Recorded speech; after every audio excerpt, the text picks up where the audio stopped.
صورت انعام کی یہ آیت نمبر 68 ہے۔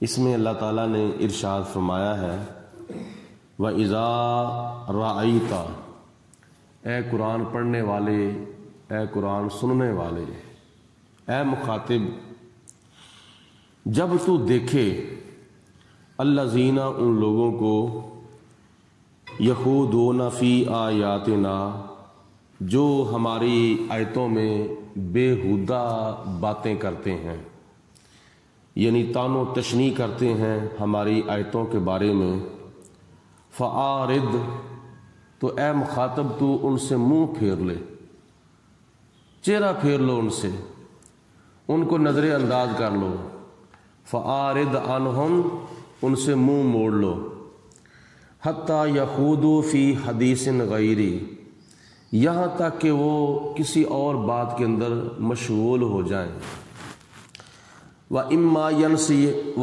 يُنْسِيَنَّكَ الشَّيْطَانُ، اور جب اگر تجھے شیطان بلا دے، فَلَا تَقْعُدْ، تو نہ بیٹھو تم، بعد الذکری، یاد آنے کے بعد بھی، مع القوم الظالمین، ظالم قوم کے پاس۔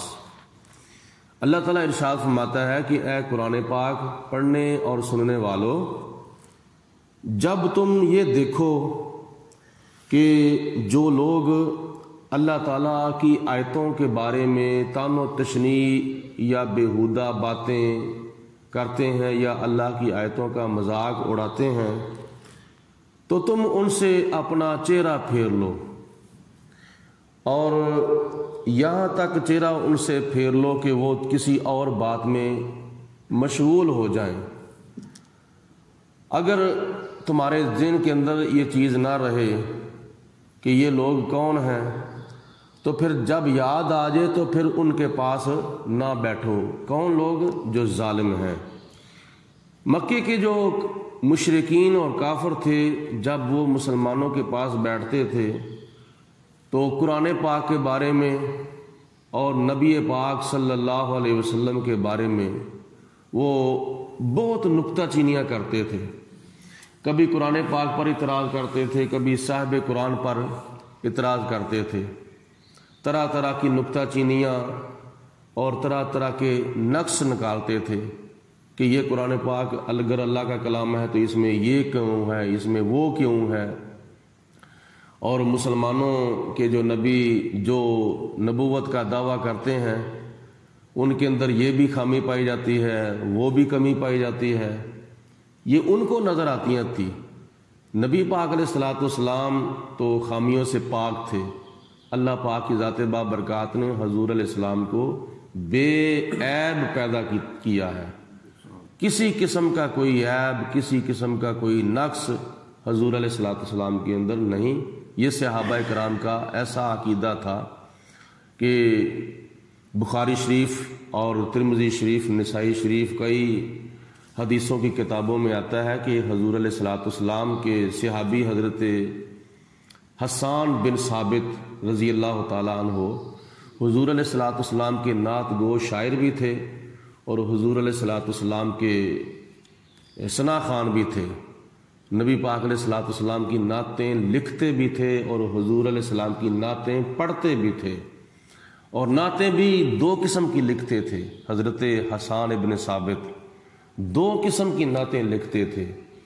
ایک قسم نعتوں کی یہ ہوتی تھی کہ نبی پاک علیہ الصلوۃ والسلام کی ڈائریکٹ ان نعتوں کے اندر شان بیان کرتے تھے، کبھی نبی پاک علیہ السلام کے چہرے کا ذکر، کبھی حضور علیہ السلام کی زلفوں کا ذکر، کبھی نبی پاک علیہ الصلوۃ والسلام کے حسن و جمال کا ذکر، نبی پاک علیہ الصلوۃ والسلام کے جاہ و جلال کا ذکر، حضور علیہ السلام کی خوبیاں اور نبی پاک علیہ السلام کی عظمتیں، شانیں بیان کرتے تھے۔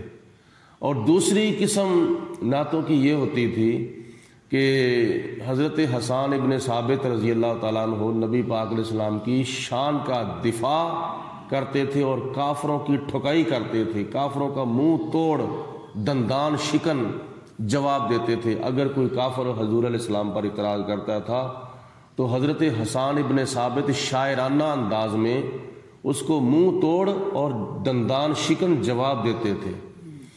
اور قرآن مجید فرقان حمید کے اندر بھی نبی پاک علیہ الصلوۃ والسلام کی یہ صفتوں کے دو پہلو اللہ تعالیٰ کی ذات نے بیان فرمائے ہیں۔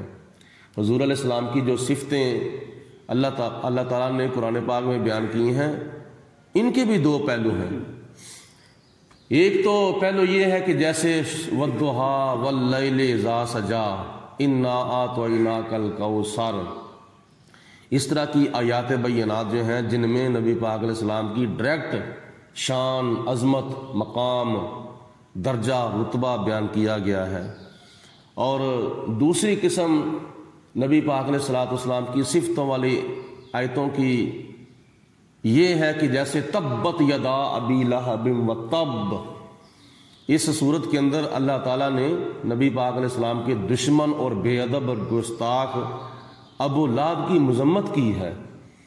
تو حضور علیہ السلام کی شان کا دفاع اللہ تعالیٰ کی ذات نے جو کیا ہے، ڈائریکٹ اور انڈائریکٹ، یہ دونوں پہلو اللہ تبارک و تعالیٰ کی منشا اور رضا کے مطابق ہیں کہ کبھی اللہ تعالیٰ اپنے محبوب کی ڈائریکٹ شان بیان فرماتا ہے، کبھی انڈائریکٹ شان بیان فرماتا ہے، یعنی کافروں کی اور حضور کے دشمنوں کی مذمت خدا تعالیٰ فرماتا ہے نا، تو وہ بھی انڈائریکٹ حضور علیہ السلام کی شان اور عظمت کا ڈنکا ہی بجایا جا رہا ہے۔ یہ جو ہم نماز کے اندر دو سجدے کرتے ہیں نا، ایک رکعت میں دو سجدے ہیں۔ اللہ تعالیٰ نے تو فرشتوں کو حکم دیا تھا فرشتوں سجدہ کرو، اور فرشتے سجدہ ایک بھی کر دیتے تو اللہ تعالیٰ کے حکم پر عمل ہو جاتا، لیکن اللہ نے حکم ایک مرتبہ دیا ہے، فرشتوں نے سجدہ دو مرتبہ کیا تھا۔ ایک مرتبہ سجدہ کیا تھا اللہ کو منانے کے لیے، تو جب فرشتوں نے سجدے سے سر اٹھایا تو ایک کالے منہ والا کھڑا تھا اکڑ کے، جس نے آدم علیہ السلام کو سجدہ نہیں کیا تھا۔ فسجدوا، سب فرشتوں نے سجدہ کیا الا ابلیس، سوائے شیطان کے۔ تو دوسرا سجدہ پھر فرشتوں نے حضرت آدم علیہ السلام کو کیا۔ ایک تو اللہ تعالیٰ کا شکر ادا کیا کہ یا اللہ تیرا شکر ہے تو نے ہمیں سجدہ کرنے کی توفیق دی، اور دوسرے نمبر پر شیطان کو جلانے کے لیے اللہ کے فرشتوں نے آدم علیہ السلام کو سجدہ کیا تھا۔ پہلا سجدہ اللہ کو منانے کے لیے، اور دوسرا سجدہ آدم علیہ السلام کے دشمن کو جلانے کے لیے۔ اس وقت سے یہ دو سجدوں کی یاد ہے جو ہم ہر نماز کی ہر رکعت میں کرتے ہیں۔ رکوع ایک مرتبہ ہوتا ہے، ایک رکعت میں رکوع ایک مرتبہ ہے، قیام بھی ایک مرتبہ ہے، لیکن سجدے دو ہیں۔ یہ ان دو سجدوں کی یادگار ہے جو قیامت تک ہوتی رہے گی۔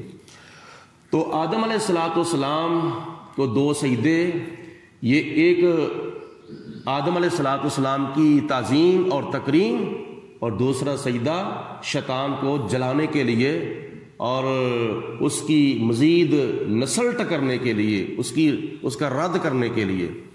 تو حضرت حسان ابن ثابت نے بھی دونوں پہلو اختیار کیے ہیں۔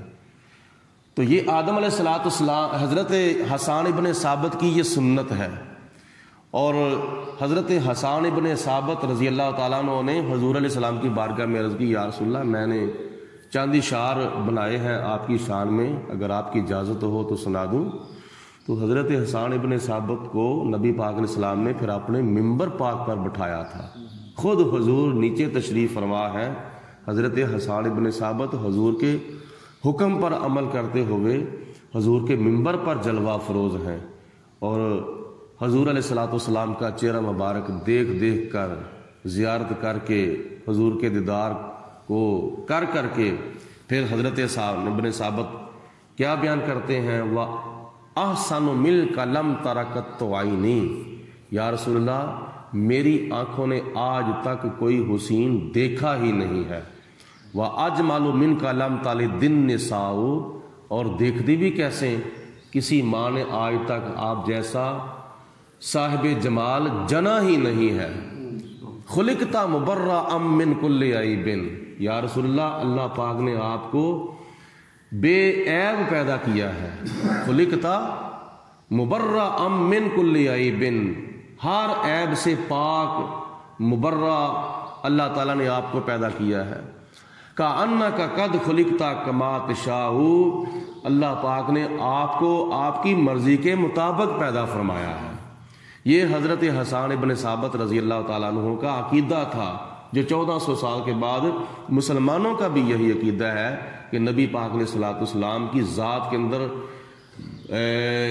نقص اور عیب کا تلاش کرنا تو درکنار، وہاں عیب کا گمان بھی نہیں کیا جا سکتا، کسی عیب کا تصور بھی نہیں کیا جا سکتا. تو مکے کے جو مشرک اور کافر تھے وہ جب مسلمانوں کے پاس بیٹھتے تھے تو اس وقت طرح طرح کی نکتہ چینیاں کرتے تھے، لیکن صاحب محبت قلم اٹھا کے کہتا ہے کہ محبوب باتیں نکتہ چینی جڑا کرن تو باز نہیں آندا، اصل منافق سمجھی اس نو وہ تے جھوٹا پیار جتاوندا. اے فتوا دیتا کسے عشق دے مفتی جڑا مڑ مڑ اے فرماوندا، اعظم جتھے دل لگ جائے اتھے عیب نظر نہیں آندا. جہاں دل لگ جائے وہاں عیب ہو بھی تو نظر نہیں آتا. تو صحابہ کرام تو نبی پاک علیہ الصلوۃ والسلام کے ساتھ صرف دل ہی نہیں لگا کے بیٹھے بلکہ اپنی جانیں بھی قربان کرتے تھے حضور علیہ الصلوۃ والسلام کے قدموں کی دھوڑ پر. تو جب مکے کے کافروں نے قرآن اور صاحب قرآن کے اوپر نکتہ چینیاں شروع کیں تو اس وقت اللہ پاک کی ذات بابرکات نے نبی پاک علیہ الصلوۃ والسلام کے غلاموں کو یہ حکم دیا، وَإِذَا رَأَيْتَ الَّذِينَ يَخُوضُونَ فِي آيَاتِنَا، اے میرے محبوب علیہ السلام کے صحابہ، اے میرے محبوب کا کلمہ پڑھنے والو، جب تم یہ دیکھو کہ مکے کے مشرکین اور کافر جو ہیں وہ ہماری آیتوں کے معاملے میں بےہودہ باتیں کرتے ہیں، تو ان کے بےہودہ باتیں کرنے کی وجہ سے فَأَعْرِضْ عَنْهُمْ، ان سے چہرہ پھیر لو، ان کی طرف چہرہ کرو ہی نہ، ان کو نظر انداز کر دو، ان سے کنارہ کشی اختیار کر لو. حتیٰ یخوضوا فی حدیث غیری، یہاں تک کہ وہ موضوع یہ چھوڑ دیں، جب یہ باتیں چھوڑ دیں اتنی دیر تک ان کے پاس نہ بیٹھو، نہ ان کو اپنے قریب کرو نہ خود ان کے قریب ہو. حدیث پاک میں آتا ہے نبی پاک علیہ الصلوۃ والسلام نے ارشاد فرمایا ہے کہ کچھ ایسے دجال پیدا ہوں گے، کچھ ایسے کذاب پیدا ہوں گے، وہ ایسی ایسی باتیں لائیں گے اور تمہیں سنائیں گے کہ نہ تم نے سنی ہوں گی نہ تمہارے باپ دادا نے سنی ہوں گی، لیکن ہوں گے وہ کذاب، ہوں گے وہ دجال. تو تمہیں حکم یہ ہے کہ تم ان سے دور رہو اور ان کو اپنے سے دور رکھو. وَإِمَّا يُنْسِيَنَّكَ الشَّيْطَانُ، اگر تمہیں یاد نہ رہے ان کے پاس بیٹھنا تو جب ان کی باتوں سے پتہ چل جائے نا یہ تو وہ ظالم لوگ ہیں، یہ تو وہ نکتہ چینی کرنے والے لوگ ہیں، یہ تو بے ادب گستاخ لوگ ہیں، تو فلا تقعد بعد الذکری، یاد آنے کے بعد بھی پھر ان کے پاس نہ بیٹھو، اٹھ کے آ جاؤ. کس سے؟ مع القوم الظالمین، ظالم قوم سے. اللہ پاک کی ذات بابرکات ہمیں توفیق دے تو اچھی صحبت اختیار کرو، بری صحبت سے بچو. بزرگ فرماتے ہیں صحبت تال ترا تال کند، صحبت سال ترا سال کند. بروں کی صحبت برا بنا دیتی ہے اور اچھوں کی صحبت اچھا بنا دیتی ہے. وما علی الذین یتقون من حسابہم من شیء، اور پرہیزگاروں سے ظالموں کا حساب جو ہے وہ نہیں لیا جائے گا، یعنی ظالموں کے ظلم کا جو حساب ہے وہ پرہیزگاروں سے نہیں لیا جائے گا، ظالموں کا حساب ظالموں سے لیا جائے گا قیامت کے دن. لعلہم ولکن ذکرا، ہاں پرہیزگار لوگ جو ہیں وہ ظالموں کو نصیحت ضرور کرتے رہیں کہ ظلم کرنا چھوڑ دو، اس طرح کا گناہ کرنا چھوڑ دو، ورنہ نتیجہ کیا نکلے گا؟ ظلم کرنا ظالم تو پچھتائے گا، سدا نام اللہ کا رہ جائے گا. ان ظالموں کو پرہیزگار جو ہیں وہ نصیحت ضرور کرتے رہیں. لعلہم یتقون، تاکہ وہ اللہ تعالیٰ کا خوف اپنے دل کے اندر پیدا کر کے رکھیں. رب العالمین